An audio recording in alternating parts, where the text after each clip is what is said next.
every single thing. Okay, we do have a different approach from Magnus. Here we go. He's picked up his queen pawn, and perhaps we're going to see the queen's gambit on the board, and we are. And Hikaru Nakamura playing the queen's gambit, playing very, very solidly. He just wants to hold the draw, and Magnus choosing what I was going to call it the bishop f4 line. Yep, so one of the most topical variations of the Queen's Gambit declined. Black not accepting the Queen's Gambit, Black not grabbing a pawn, but with that last move, Black did manage to take a pawn off. This is very well-known territory.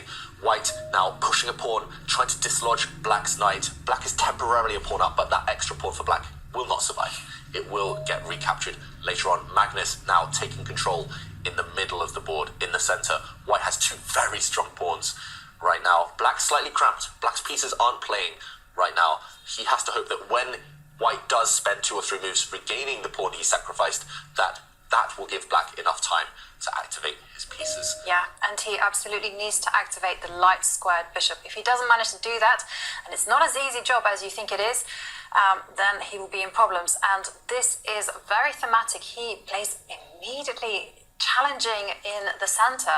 I mean, I'm just going to check my database I've to see seen this if position before, and as far as I know, that last move by Black is premature. I think it's too soon. You had to build up for that move. I think White's best move now, as far as I remember, is to jump forward with his knight, as he has done. Magnus Carlsen now creating a huge threat of actually bringing White's dark square bishop up to attack the Black queen and attack the Black knight at the same time. That will be a deadly double attack.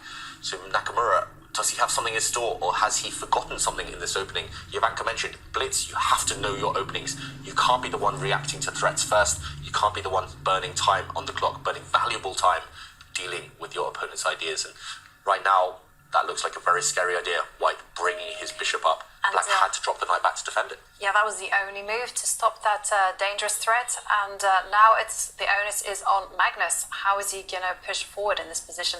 Because the timing is on his side. So what would you do, David? Just try to round up the pawn, or would you be tempted to go for... Okay, no, but I like your suggestion. Accelerate the play. It fits in with my maxim, which is like, when your opponent goes back, you go forwards. I really like it. And also you take control of the open line, because Hikaru is basically forced to actually swap off queens. Yep. And we know Magnus is amazing at endgames, and not only is he amazing at endgames, he will have a great position, and it's on the board. Okay, so that cost Magnus a huge amount of time, over a minute there, and he cannot afford that in Blitz. You cannot lose your rhythm. He does trade the pawns, and Black doesn't trade the queens as we thought he would. Black retreating with his knight there, avoiding the trade, and now I would expect maybe White just to shift his queen up, or maybe just recapture the pawn that he sacrificed earlier on. So level pawns right now, but White's pieces, look how active they are, all pointing towards the center. Black's pieces all camped on their first 2 rows.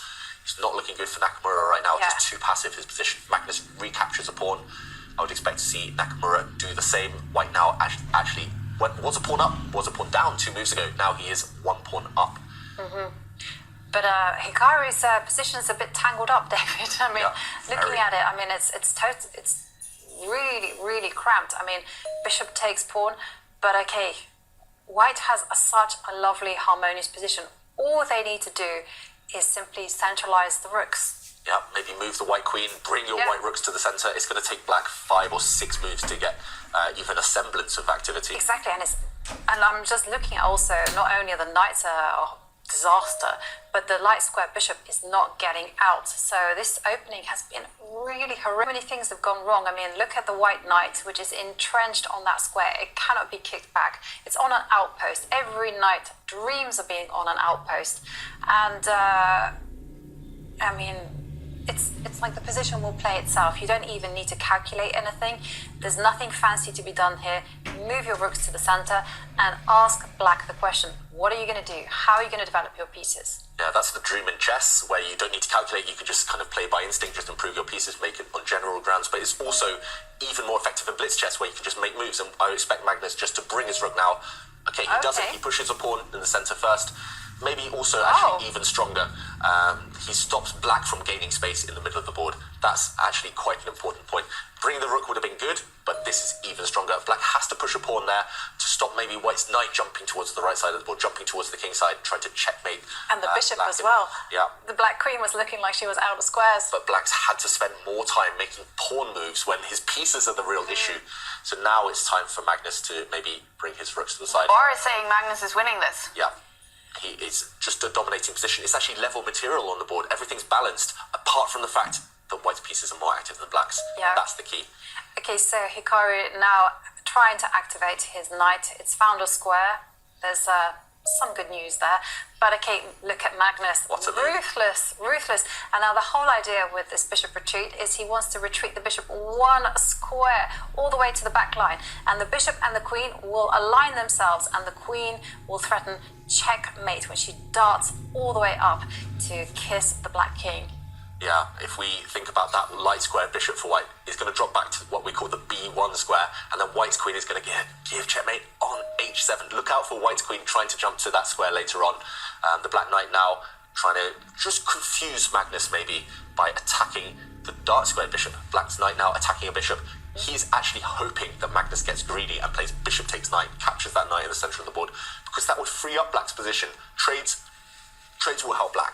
Yeah. That will just help him alleviate the pressure. Black is cramped, and when you're cramped, you want trades. Exactly. Basically, you need space for your pieces. Yeah, you know, white's advantage is worth more than a pawn, so don't even dream about capturing that knight just because you get a little bit of material. Instead, do something else with the bishop. I would be tempted to actually drop the bishop back.